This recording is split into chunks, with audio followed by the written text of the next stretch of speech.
আজকে সকাল সকাল একটু বাইরে ওয়াক করতে বেরিয়েছিলাম। সকালবেলা এত ঠান্ডা, ওয়েদারটা খুব সুন্দর। আসলে আস্তে আস্তে করে তো এখন ঠান্ডা পড়ার সময় এসেছে। বাড়িতে এসে নিয়ে মাথায় একেবারে বিদ্যুৎটা চমকালো, যেরকম হয়। আজকে যে দিদি কাজ করে সে আসবে না, ফোনে জানালো যে সে আসতে পারবে না। এদিকে কৃষকে স্কুলে পাঠাবো এই 1.5-2 ঘন্টার জন্য। আসলে ওর শরীরটা খারাপ, কালকেই আমি টিচারকে বলে রেখেছিলাম। ওকেও রেডি করতে হবে, প্লাস প্রচুর বাসন পড়ে আছে যেগুলোকে আমাকেই ক্লিন করতে হবে। ঘরের প্রত্যেকটা কাজই আমার জন্য বসে রয়েছে।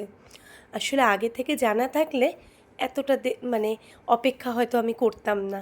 যাই হোক, ওকে তো রেডি করিয়ে খাইয়ে স্কুলে জন্য রওনা করলাম।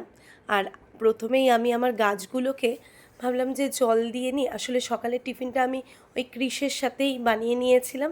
ওর জন্য ম্যাগি বানিয়েছিলাম, আর আমার আর রাজের জন্য ম্যাগি করে নিয়েছিলাম।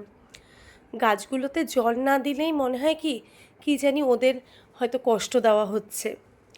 আসলে এই কাজটা আমার খুব ভালো লাগে। আজকে না শুক্তো বানালাম সবার জন্য, আর মাছের ঝোল বানাবো ভেবেছি দুপুরে। খুব একটা বেশি রান্না করব না। শুক্তোর রেসিপিটা আমি তোমাদের আরেকদিন দেখাবো। শুক্তোর পুরো রেসিপিটা আমি আজকে তোমাদের সাথে দেখাতে পারলাম না, খুব তাড়াহুড়োই ছিল। আর জানো তো, ছেলে যেহেতু স্কুলে আছে, এই সময়ের মধ্যেই আমাকে সমস্ত কাজ সারতে হবে। আর এই অ্যারিকা প্লাম গাছটা না শুকিয়ে আসছিল, তাই ভাবলাম যে নতুন করে রিপোর্ট করি। তোমাদের সাথে আমার গল্প এমনই চলতে থাকবে।